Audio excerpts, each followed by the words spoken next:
Sign me up for some relaxation. That's what I'm talking about. That's our first job. Before you can reply, catch a glimpse of an outfit from the neighborhood shopping window. It follows your gaze and freezes. Oh my god. I promise I'll get you a drink after we try my next one more. This is not happening. Alright. All you have to do is try it on. Please. The things I do for your amusement. Oh my gosh, yes, the things he does. He follows you into the store and emerges from the change room a few minutes later. Drake, you never look high. Okay, he could lose his sunglasses, but that's not always sunny. You like this kind of thing? I'm just saying, it's pretty flattering. Stretches his hands away. He throws on at the Huntley shirt. It's comfy, I'll give it that. I'll buy this. If you make good on that drink you promised. See, I know just the spot.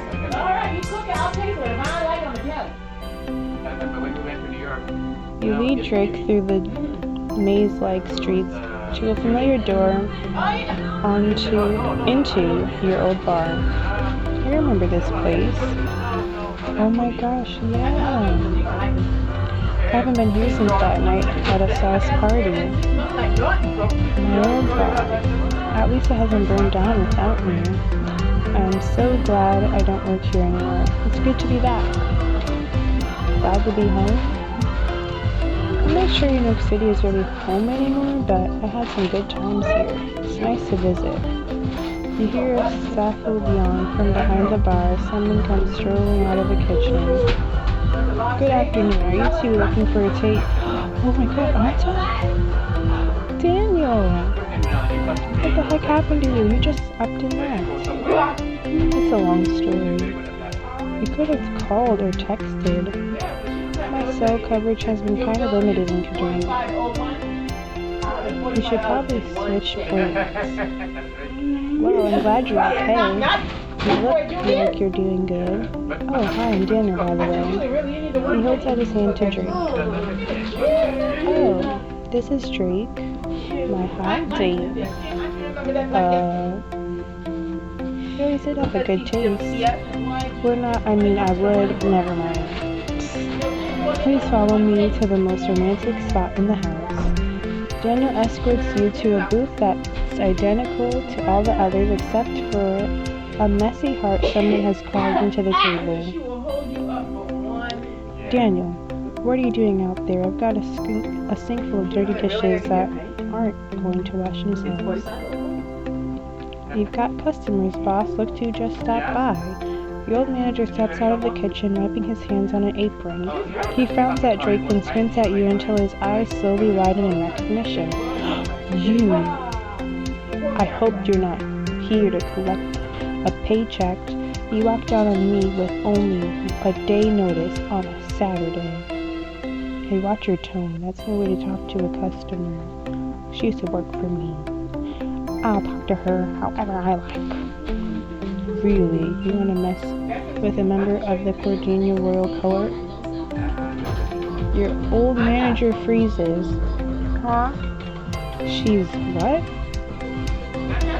Yes! It's okay, Drake. Not yet. It's okay, Drake. I'm sure he wouldn't insult a noble man for this. He's always been a jerk. So I don't know which you were royalty. I'm sorry, Aunt Madam, Milady. Drake snorts. So that's what it takes to get an apology? I'll get out of your hair. Daniel, get these two whatever they want. He ducks back into the kitchen. Sorry about that, boss. Sorry about the boss. I wish I could say he's been having a bad day, but he's just like that. Can I get you a drink or something? One whiskey, neat. Whiskey, glass of wine, house special. Let's get the house special. Coming right up. He walks over to the bar and returns with your drinks a minute later. What happened back there, Drake? I never thought I'd see you play the noble card. Yeah, well, after everything the portals could you through, I figured you might as well get some use out of it. Courtly privilege isn't good at keeping jerks away unless the jerks are also nervous. I remember that loophole. You both take a moment to enjoy your drinks, glancing around the mostly empty establishment. The last time you were here, I thought you were just another waitress at another bar. I thought you were my last chance for a Saturday night tip. Drake raises his glass to you, leaning slightly. I guess we've come a long way. From strangers to lovers? We haven't... He trails off swallowing hard. No. But am I just a friend to you? In reply, he clinks his glass against yours, trying to hide a smile. So what was it like working here? Your old boss almost makes Olivia look warm and fuzzy. Honestly, it paid the bills. I didn't love it, but if I hadn't taken this job, I wouldn't be where I am today. Right back to in the same bar? Yes, but this time I don't have to serve the drinks. What about you? I never heard any classic Drake work stories. I don't have a lot of them. Then just give me the highlights. Best and worst jobs you've ever had. Drake takes another sip of his glass while he thinks. Best job was the summer I spent working in the royal stables. You a stable hand. That sounds like something out of steamy romance novel. The handsome commoner with a heart of gold, mucking out the stables of the royal castle. My heart made of whatever hearts are made of. Thank you very much. That's exactly what handsome commoner would say. Sure fall. So it was your worst job. Oh, that's easy. The time Maxwell paid me to DJ one of his dance parties. He had to pay you to DJ a party? A Maxwell party. I sure wasn't going to do it for free. It took me days to get all the glitter off of me and the music out of my head. Too much fun for you to handle? Drake looks at you, a haunted expression, shaking his head. Glitter does not belong in drinks wine. That's a hill I'm willing to die on. He tosses back the last of his whiskey. Looks like our drinks are running low. And we probably have time to get going. We have the party to be at. You wave Daniel over and he hands you the bill. Let's give him the biggest tip he's ever gotten. You lean a $20 bill next to your glass. Whoa, feeling generous? It's hard to earn tips on quiet days like this. He could use all the cash he gets. What about him? Drake nods over to the kitchen where a former manager is peeking out at the two of you. When you see him, he clears his throat and ducks behind the door frame. I'll leave him a note that says, "It didn't cost you anything to be nice. It doesn't cost you anything to be nice." Maybe he'll take the hint. Are you leaving already? Sorry, Daniel, but I have a party to get to. Well, maybe I'll see you around sometime. Take care of yourself, Anta. You too. Daniel, if you're done shooting the breeze with our customers, that pile of dishes isn't gonna get any cleaner. I'll try.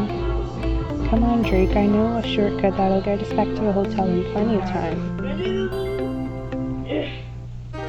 The sun is set by the time you leave the bar.